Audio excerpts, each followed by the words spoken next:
When you think of the Roman Empire, immediately images of Roman legions come to mind, whose armies conquered much of the Mediterranean.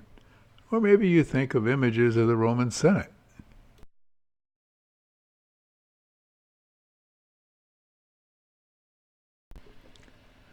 Names like Julius Caesar and Augustus might also come to mind.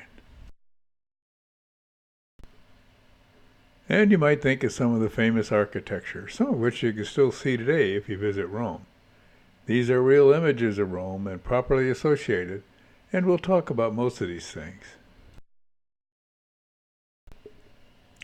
So how long did the Roman Republic last? Well, you can see from the timeline it's going to be from the 8th century BC, or BCE as they call it today, when Rome was a kingdom, all the way to the 1st century BCE, so it's covering about 750 years. The legacy of the Roman Empire covers much more, of course. The Eastern Roman Empire, which was later known as the Byzantine Empire, goes on until 1453, so another 1,000 years or so, until they're conquered by the Ottomans. The legacy of the Roman Empire, even before it was an empire, is significant to Western civilization. The Roman Empire is one of the great civilizations of the world, and when I say great, you should take that with a grain of salt. It was powerful, but everything they did was not great. They had a lot of slavery, and they were very cruel and sometimes very violent. The monarchy began when twins Romulus and Remus became co-kings in 753 BC. Romulus eventually kills his brother and then became the first king of Rome. We don't know how much of this is true, and I suspect a lot of it is legendary. Rome is said to be named for Romulus, or perhaps it was the other way around. Since ancient times, the image of the twins being suckled by the she-wolf has become a symbol of the city of Rome and the Roman people. Although the tale takes place before the founding of Rome around 750 BC, the earliest known written account of this myth is from the late 3rd century BC. About this time, you had the founding of the city of Rome itself, and it's important to realize that at this point, the Kingdom of Rome was not a significant power, even on the Italian peninsula. It's actually the Etruscans that are the dominant power and presided over most of Italy at the time. Rome was really just in control of Rome, but as we'll see, over time it starts to expand and takes power over the Mediterranean and parts of the Middle East. Another idea that emerged during the Roman kingdom is the idea of citizenship. In most countries today, we think of everyone who's a formal resident as a citizen, but that wasn't the case in the Roman kingdom. Citizens were male landowners and were further divided between patricians and plebeians. Patricians were thought of as nobility because they became patrician primarily based on what family they were born into and were considered descended from the founding fathers of Rome. All the other citizens were plebeians. The patricians held most of the power and most of the wealth for centuries. Eventually, the plebeians start to gain a little bit more power, and many plebeians actually start to accrue wealth. But for the most part, the patricians were associated with the aristocracy and pretty much ran things. Slaves were never granted citizenship and had very few rights. Another interesting thing is that when we typically think of a kingdom, we think of it as being dynastic. That is, if I'm a king, then my oldest son, or maybe in some cultures my oldest daughter, might become king or queen. But it turns out that many of the early kings of the Roman Empire were actually elected, and they had all the power because they became the executive, legislative, and judicial authorities. They even had some religious power. But it's interesting to think of an idea of an elected king, isn't it? Suddenly, in 509 BC, King Lucius Superbus is dethroned by Roman noblemen while he's out of the city, and the monarchy is eliminated when he is killed. This is when most historians claim the Roman Republic is established. Rulers are now elected and not given power purely based on their heritage. Rome now starts to exert itself as more of an influence in the region, and it continues dominant for several hundred years. The new office of consul is created and split into two equal parts. It's important to realize that the consuls were the executives. They were running the government, but they were also commander-in-chief of the military. Their power was intentionally very limited. There were two of them at any given time, and the councils could veto each other to keep any one from getting too powerful. Plus, they each only had a one-year term. During that 1 year, they would alternate on a monthly basis as to who was the most senior. As we go into the mid and late Roman Republic, you start to have more wealthy plebeians in the Senate, but in general, the Senate is still composed mostly of the aristocracy. At this point, the Roman Republic was not a vast empire, and it was still just in control of its city. Over the next few hundred years, it starts to expand into a militaristic society, and the Roman legions start to exert their influence over more and more of the surrounding people. It takes about 250 years before they control the Italian peninsula. Rome now has a powerful army, but does not have a very powerful navy. In the 3rd century BCE, we see the Roman Republic now exerts control over most of the Italian peninsula. But it's not the only power in the Mediterranean. We also have the Carthaginians. Carthage had an extensive empire that controlled most of the western Mediterranean, so you can imagine it was only a matter of time before they came into conflict. They are actually going to have 3 significant wars, and some historians consider that the most significant large-scale wars up to that point in history. The first of these happened in 264 BCE, and it goes on for 23 years, and is known as the First Punic War. It's a result of a conflict that starts between 2 city-states in Sicily. Rome and Carthage get embroiled in what ends up being a conflict over the island of Sicily, where Carthage already has a foothold. The Romans are able to win decisively, but over the course of several decades, you might see continuing fighting. You have some Punic victories, but for the most part, Rome was successful, and so at the end of the First Punic War, Carthage leaves Sicily. A side effect of the First Punic War is that it was a catalyst for Rome building its own navy. In 241 BCE, the Romans now have control over Corsica, Sardinia, and Sicily. Hannibal Barca was a general and statesman from ancient Carthage who is widely considered one of the greatest military commanders in history. His father, Hamilcar Barca, was a leading Carthaginian commander during the First Punic War. In 219 BC, Hannibal of Carthage led an attack on an independent city aligned with Rome, which sparked the outbreak of the Second Punic War. He then marched his massive army across the Pyrenees and Alps into central Italy in what would be remembered as one of the most famous campaigns in history. After a string of victories, his most notable coming in Cannes in 216 BC, Hannibal gained a foothold in southern Italy, but declined to mount attack on Rome itself. The Romans rebounded, driving the Carthaginians out of Spain, and launched an invasion of North Africa. In 203 BC, Hannibal abandoned the struggle in Italy and defended North Africa, where he suffered a devastating defeat.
By that point, Rome is in control of significant chunks of the Iberian Peninsula that used to be under the control of Carthage, and Carthage itself has been reduced to a client state of Rome.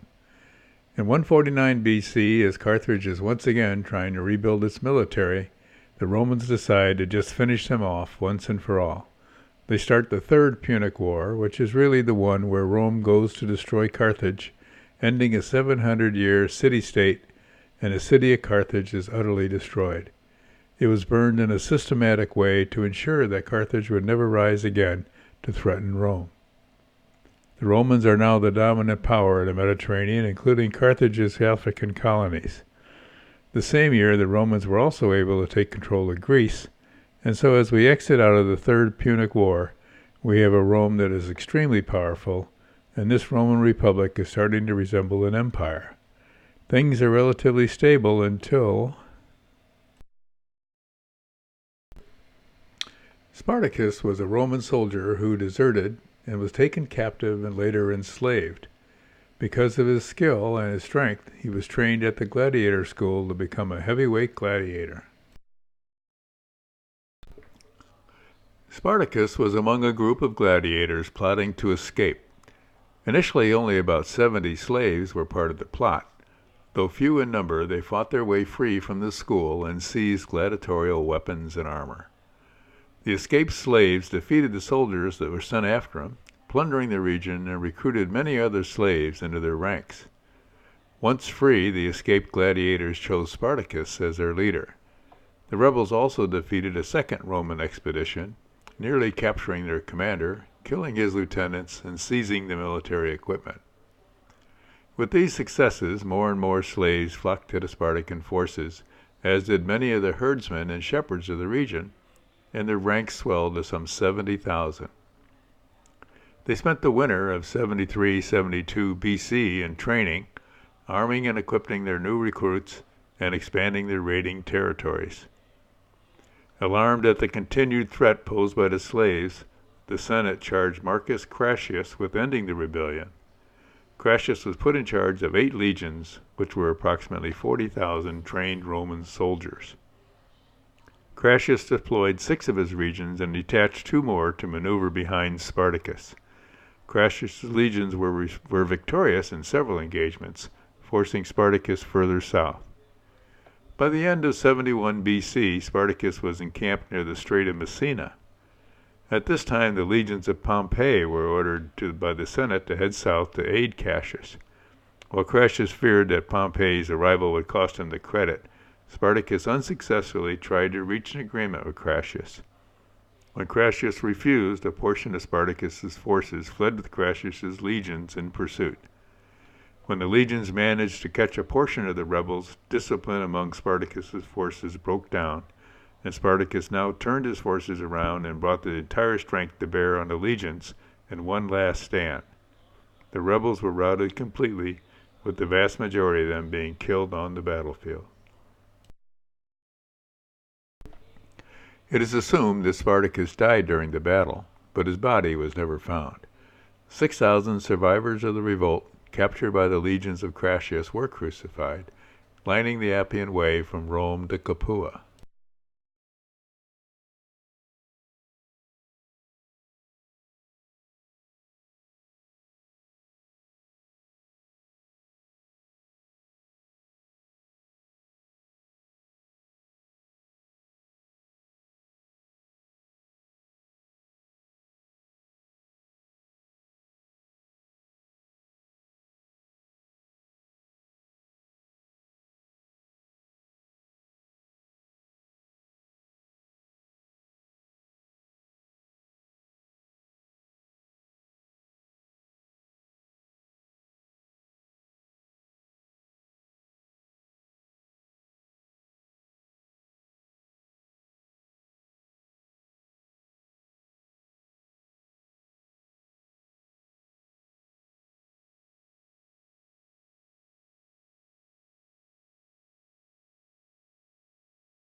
Now we'll discuss the life of one of the greatest figures in Western history, Gaius Julius Caesar. His life marks the transition from official Roman Republic to what we now call the Roman Empire. I say official Roman Republic because it's important to keep in mind that at the time of Julius Caesar's birth, about the end of the 1st century BC, the Roman Republic already looked something like an empire. You might remember that during the Punic Wars, Rome was able to take over Carthage's possessions in Africa and in Spain. At the same time, they were able to take over Greece and Macedonia. So, by definition, any state that has conquered people that have different languages and cultures and don't have the same rights as a citizen of the conquering state, then they're considered an empire. However, during Julius Caesar's birth and during his life in Rome, it was still officially a republic, but that's referring more to its form of government. So let's go into the story of Julius Caesar, and there's going to be a significant cast of characters here. By 60 BC, Julius Caesar is roughly 40 years old, and he's already a significant figure in the Republic.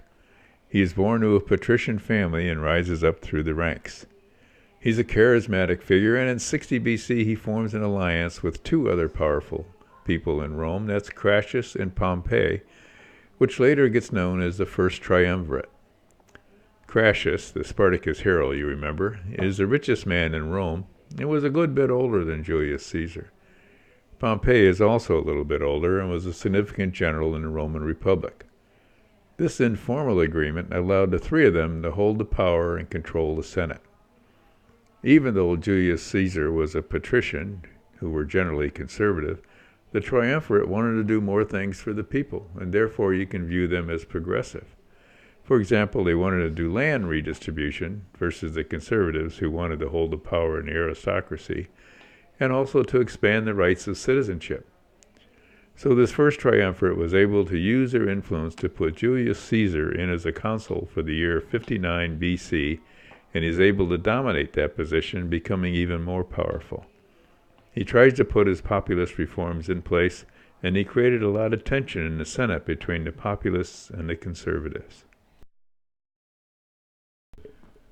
After Caesar completes his one-year term as consul, he becomes proconsul, which you might call a military governor, and he's given regions that border Gaul, which would be considered southern France today, near the Italian Alps. He uses his position as proconsul to build a powerful army and expand into Gaul to take on the Gallic tribes. The Gauls had never been conquered. They were strong, but they were fragmented. There were many of them, on the order of 300, and they were militarily very sophisticated. In fact, many historians say they were comparable in skill to the Romans, but it is their fragmentation that allowed Julius Caesar to go after them. The Gallic Wars lasted from 58 BC to 52 BC, and they end in Alesia, where Julius Caesar's legions are able to win decisively. He's able then to take all that territory for Rome.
So now Rome controls most of Central Europe as well. While Caesar was fighting the Gauls, Crassus, who was part of the First Triumvirate, was in the east fighting the Parthians. The Parthians are the successors of Alexander the Great Empire in Persia and had succeeded the Achaemenid Empire. While fighting the Parthians, Crassus is killed, however, and this ends the First Triumvirate. Pompey then switches sides to the conservatives. So now instead of being one of Caesar's allies, he becomes one of his opponents. When Julius Caesar took over Gaul, he became an even more charismatic figure. But he's controversial in his Senate. He has populist tendencies, and they're mostly conservatives in the Senate. The senators were also worried that Caesar might now have too much power when he comes back to Rome. Proconsuls were prohibited by law from initiating wars without Senate approval, and the Senate uses this as an excuse to declare Caesar a criminal. They order him to resign his proconsul position, disband his army, and return to Rome. Julius Caesar is thinking to himself, wait, these people are afraid of me, and if I go without my title and without my army, who knows what they're going to do to me? So Caesar can either go back with or without his armies, and he decides to do the former. He takes his army and he crosses the Rubicon River into northern Italy. Crossing the Rubicon is now a phrase that we have in our culture that means you've gone past the point of no return. There's a famous quote attributed to Julius Caesar, once you cross the Rubicon, the die has been cast at the point of no return.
This is a really big deal because it's illegal for the governor general or proconsul to take their legions outside the territories that they governed.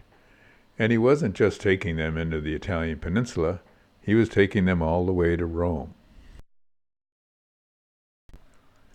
The senators weren't happy about this, of course, and they tell Pompey to face his former ally Julius Caesar. Pompey doesn't know Julius Caesar only has one legion with him.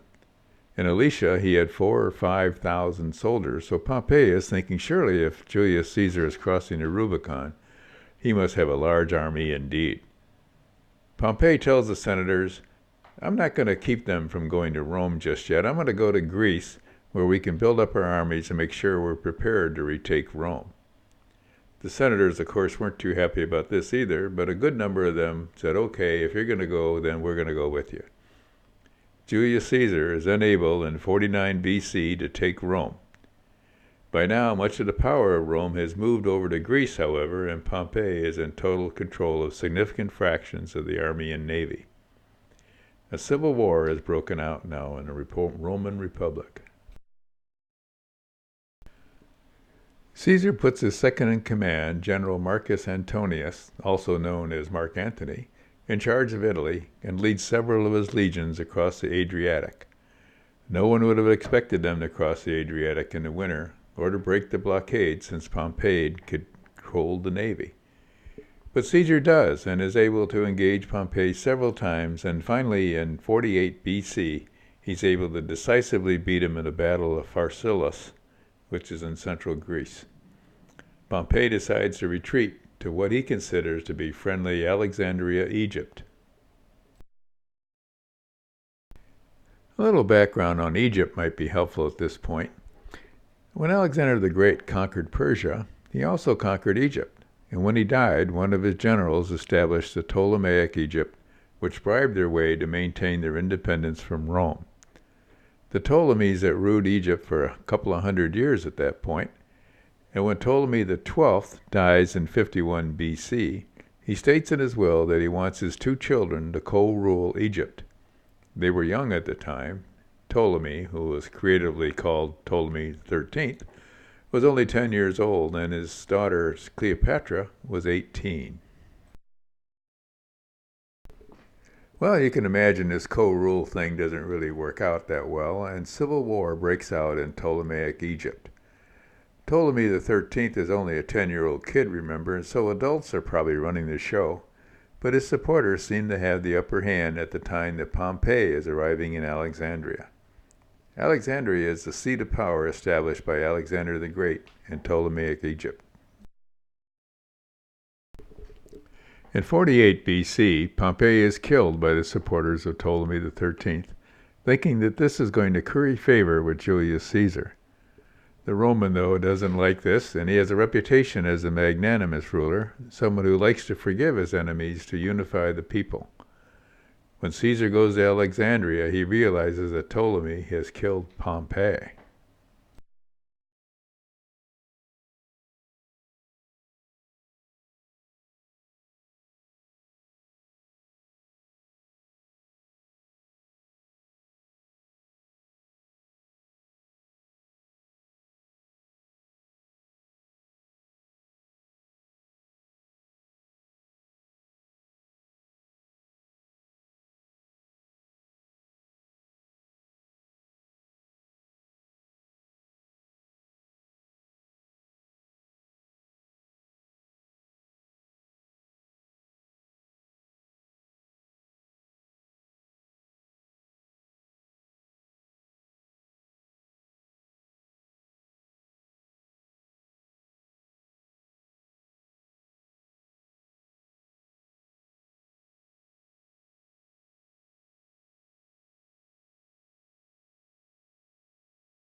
So now Caesar decides to join forces with the exiled Cleopatra. Not only is Caesar able to support her in a political sense, but he helps her defeat her enemies militarily, and she becomes the pharaoh of Ptolemaic Egypt. He also has an affair with Cleopatra in 48 BC. Julius Caesar, who was in his early 50s, and Cleopatra, who was in her early 20s, are claimed to have been a child at this time by the name of Caesarion. Roman support for Cleopatra puts her on the throne.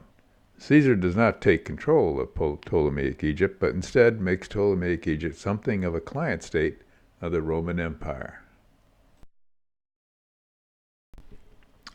As the victor of the Civil War, Julius Caesar returns to Rome and gets himself declared a dictator. A dictator today usually takes power unlawfully and becomes the sole ruler. In the Roman Republic, however, there was actually a position called dictator that could be appointed by the Senate for a 6-month term, especially in times of emergencies. They could do whatever they needed to do during this time. Caesar got appointed dictator for multiple 6-month terms, and in 46 BC he gets elected dictator for 10 years, and then in 44 BC he gets declared dictator for life.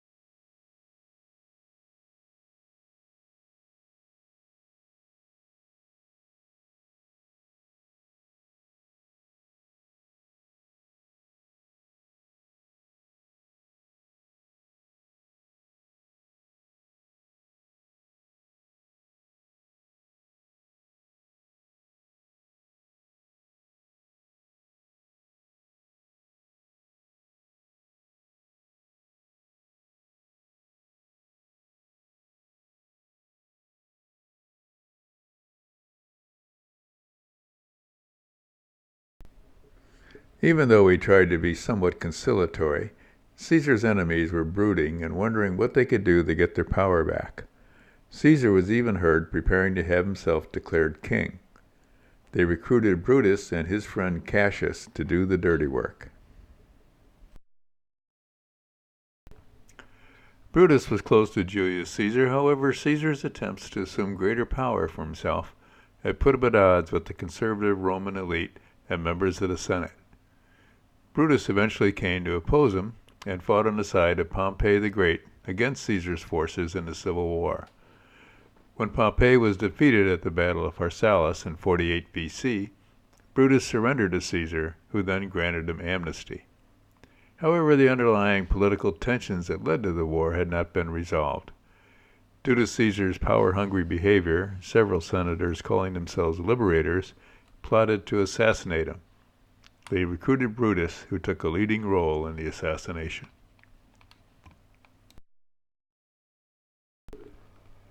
On March 14, 44 BC, the Senate, led by Brutus, attacked Julius Caesar in Rome and killed him. You might have heard the Ides of March, and this is the date, March 15, 44 BC, when Julius Caesar was killed by his enemies.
As you can imagine, this puts Rome into yet another civil war.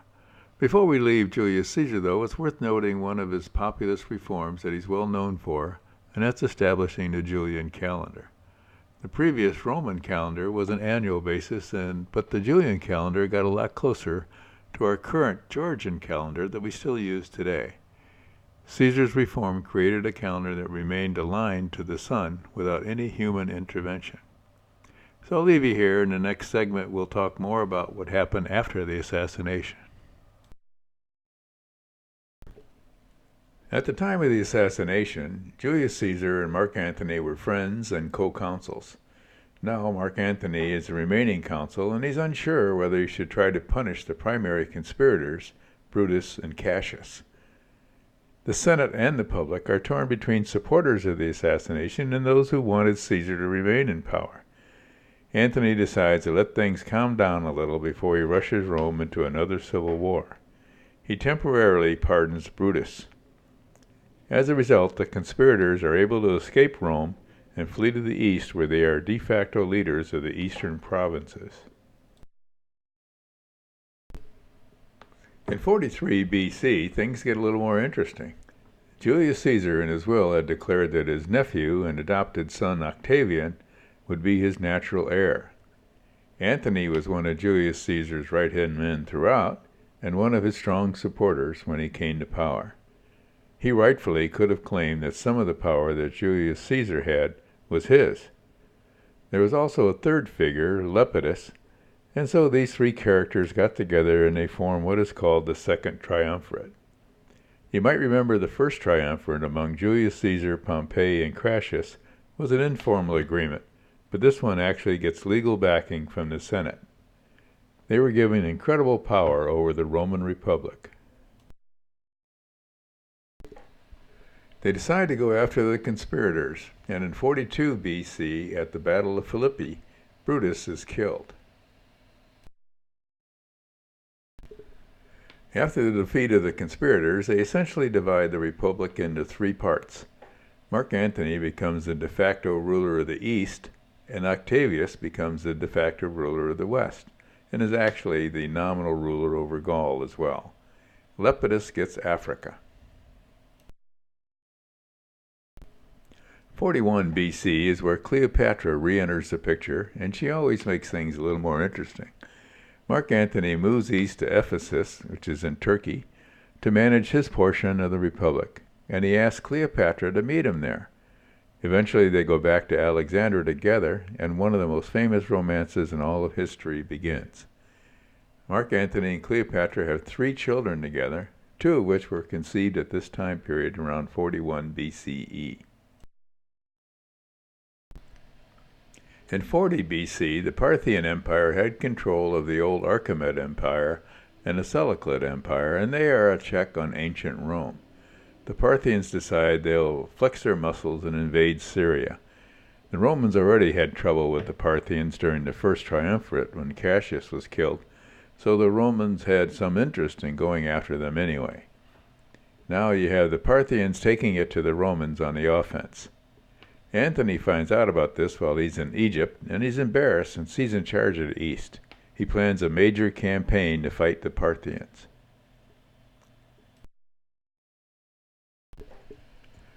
But about the same time, he finds out that his wife, Fulvia, is embroiled in a civil war with Octavian back in Rome.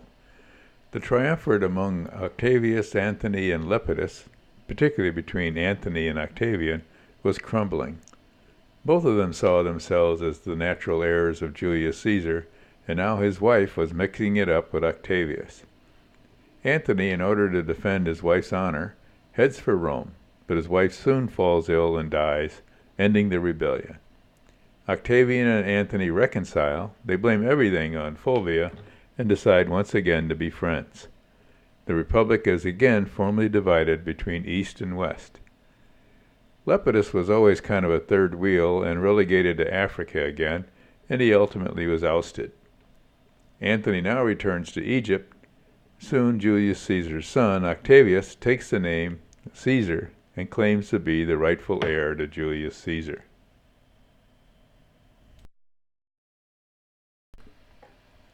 Cleopatra is considered the richest woman in the world at this time and is the pharaoh of Egypt. Even though the people were Egyptians, Cleopatra was Ptolemaic, which was Greek, and takes on all the trappings. She learns to speak Egyptian, so she's actually quite popular with the Egyptian people. When Antony returns from Rome, she tries to persuade him to cede much of the Eastern Empire to Egypt and marry her. They would then rule together. Octavian had other plans, though. He wants Antony and Cleopatra under his rule. As Octavian's forces entered Alexandria, the distraught Antony commits suicide by his own sword, rather than fall under Octavian's domination. Cleopatra also dies by suicide on August 12, 30 BC, possibly by means of a snake, a poisonous Egyptian serpent called an asp, and a symbol of divine royalty. Octavian then executed her son, Caesarion. He annexed Egypt into the Roman Empire and used Cleopatra's treasure to pay off his veterans.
The final defeat of Mark Antony and his ally Cleopatra, and the Senate's grant of extraordinary powers to Octavian as Augustus Caesar in 27 BC, effectively made him the first Roman emperor, thus ending the Republic. Augustus and his successors worked hard to maintain much of the image of the Republic, while in practice they exercised something close to absolute power. Under the Republic, power was shared among many office holders and limited to very short terms. Augustus altered this system by taking many of the offices and their powers for himself, while maintaining the idea that these were still separate offices and could, in theory at least, be transferred to someone else. A major component of Augustus' new power was his control over the military. Under the Republic, the elected consuls served as military commanders during their one-year terms. This occasionally changed in practice, particularly during civil wars in the first century, but the general idea that a military command was always temporary was important to the Romans. So rather than claiming military power outright, Augustus took control of the stand-in governor in the most dangerous Roman provinces, where the majority of the Roman legions were stationed. This was a clever move because it gave Augustus control of the army, while at the same time making it appear that he was doing a favor to the people of Rome. Augustus proves to be a good administrator, though, and he lays a foundation for the next several hundred years of the Roman Empire.